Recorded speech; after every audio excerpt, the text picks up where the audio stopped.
First, we need to remove the coolant overflow tank that's being held in by two 10mm bolts.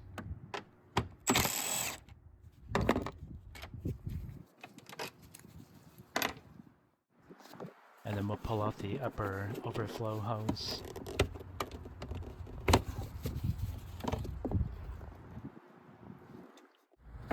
There's going to be an opening at the bottom of the pretensioner. We'll insert a 3/8 inch ratchet, and once we have it inserted, we'll turn it counterclockwise.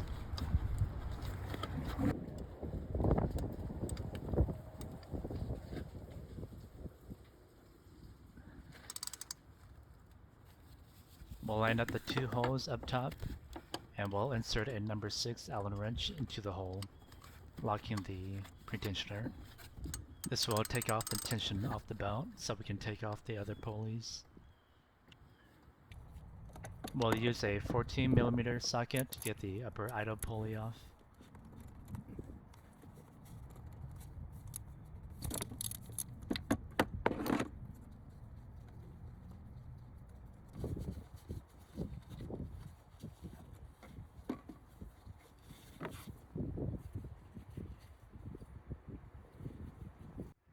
This is the one we took off just now.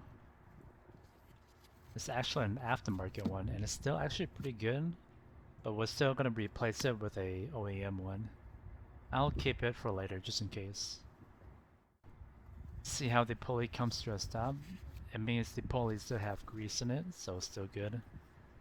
And this one is the OEM style pulley that I'll be replacing it with. I always recommend going with used OEM with low mileage over any aftermarket parts if you can.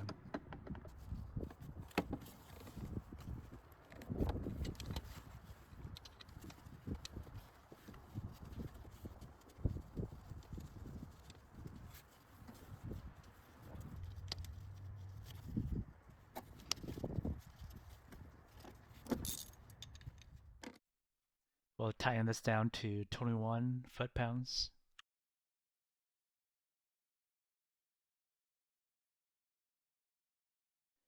And to get the lower one off, it's the same thing as the upper. It's being held on by a 14mm bolt.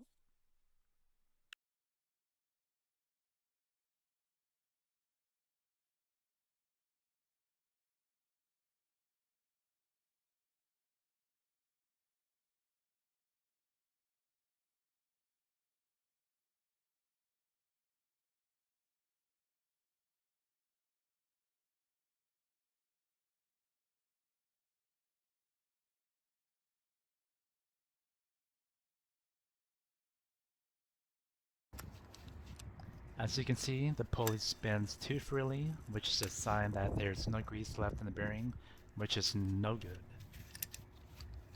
And there's some vertical play, which is also not good. And the used OEM replacement.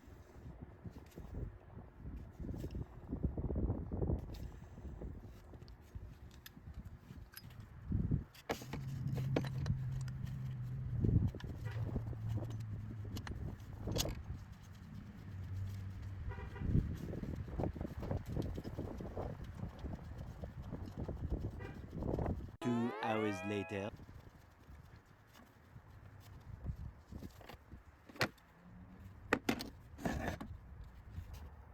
And then we'll tighten this down to 21 foot-pound also.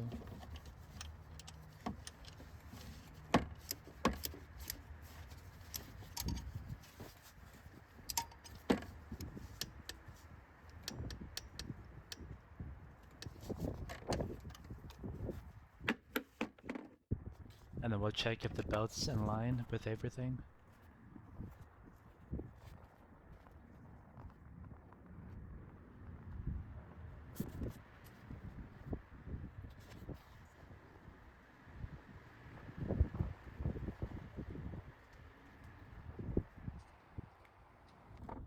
And then to undo everything back.